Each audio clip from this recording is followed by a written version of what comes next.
அனைவருக்கும் வணக்கம். நான் உங்கள் டாக்டர் நிச்சந்தன் பாண்டியன் சுவாமி கேரளா இருந்து. இன்னைக்கு நம்ம பார்க்க போகிறது ருமேட்டாய்டு ஆர்த்ரைட்டிஸ், தமிழில் வந்து முடக்குவாதம்.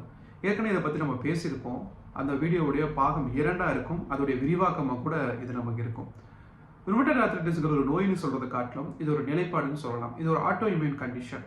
அதாவது நம்மளுடைய நோய் எதிர்ப்பு செல்களே நம்ம செல்களை இல்லை நம்ம திசுக்களை எதிர்த்து அழிக்கும். அதுதான் இதோடைய நிலை. ஏற்கனவே ஒரு வாதத்தை பற்றி நம்ம கேள்விப்பட்டிருப்போம், கீழ்வாதம், ஆஸ்டியோ ஆர்த்ரைட்டிஸ். சரி, அதுக்கு இதுக்கும் என்ன வித்தியாசம் அப்படி பார்த்துட்டோம்னா, இந்த ஆஸ்டியோ ஆர்த்ரைட்டிஸ் வந்து அதிகமான பயன்பாட்டினால ஏற்படுற ஒரு தேய்மானம் கூட பார்க்கலாம்.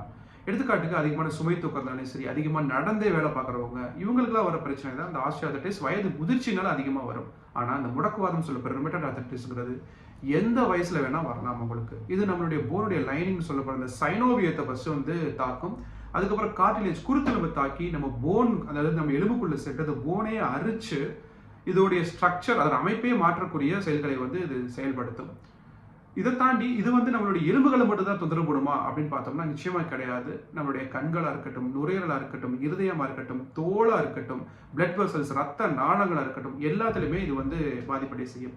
அறிகுறிகள் என்ன அப்படின்னு பார்த்துட்டோம்னா, அந்த பாதிப்படைஞ்ச விஷயம் வந்து வீங்கி இருக்கும். முக்கியமாக மூட்டா இருக்கட்டும், இல்லை வந்து மணிக்கட்டா இருக்கட்டும், அந்த இடத்துல வீங்கி சிவந்து இருக்கும், சூடா இருக்கும். இன்னொரு முக்கியமான அறிகுறி என்னன்னு பார்த்துட்டோம்னா ஸ்டிஃப்னஸ். கையை மடக்கி நீட்ட முடியாது, காலை மடக்கி நீட்ட முடியாது, அசைச்சாலே வலிக்கும். இந்த மாதிரி தொந்தரவுகள், ரொம்ப வந்து டயர்டாகவே இருப்பாங்க, காய்ச்சல், இந்த மாதிரி தொந்தரவுகள் இருக்கும். இதை வந்து யார் யாருக்கெல்லாம் வரும், என்ன காரணங்கள் அப்படின்னு பார்த்துட்டோம்னா, பொதுவாக பெண்களுக்கு வந்து அதிகமாக பாதிப்படுதுன்னு சொல்றாங்க. ஜெனட்டிக்ஸ், மரபணு முறை வந்து ஒரு முக்கிய காரணம்.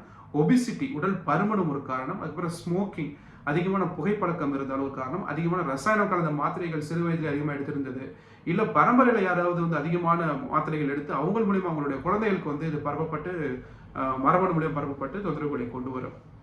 சரி, இது என்னென்ன உணவுகள் வந்து எடுத்துக்கலாம் அப்படின்னு பார்த்துட்டோம்னா, ஏற்கனவே நிறைய வீடியோ சொன்ன மாதிரி பச்சை காய்கறிகள் நிறைய எடுத்துக்கலாம். முடக்கத்தான் கீரை வந்து நம்ம எடுத்துக்கலாம். பிரண்டை மாதிரி விஷயங்கள் வந்து உணவுல சேர்த்துக்கலாம். ஹோமியோபதி மருத்துவ முறையில் இந்த மாதிரி விஷயங்களை எளிமையான முறையில் சரிபட முடியும். ஒரு குறிப்பிட்ட மாதங்கள் தொடர்ந்து நீங்கள் வைத்தியம் பார்த்தாலே போதுமானது. இதற்கு தற்காலிகமாக ஏதோ ஒரு மாத்திரை எடுத்துக்கலாம். அப்படின்னா ரெஸ்டாக்ஸ் 30 3 வேளையும் 4 நாள் உணவுகள் சாப்பிட்றதுக்கு முன்னாடி தொடர்ந்து எடுங்க. மருத்துவரின் பரிந்துரைக்கட்டும் எடுக்கிறது ரொம்ப சிறந்தது. உங்களுக்கு சந்தேகம் இருந்தால் எங்கிட்ட கமெண்ட்ல வந்து நீங்கள் கேளுங்க.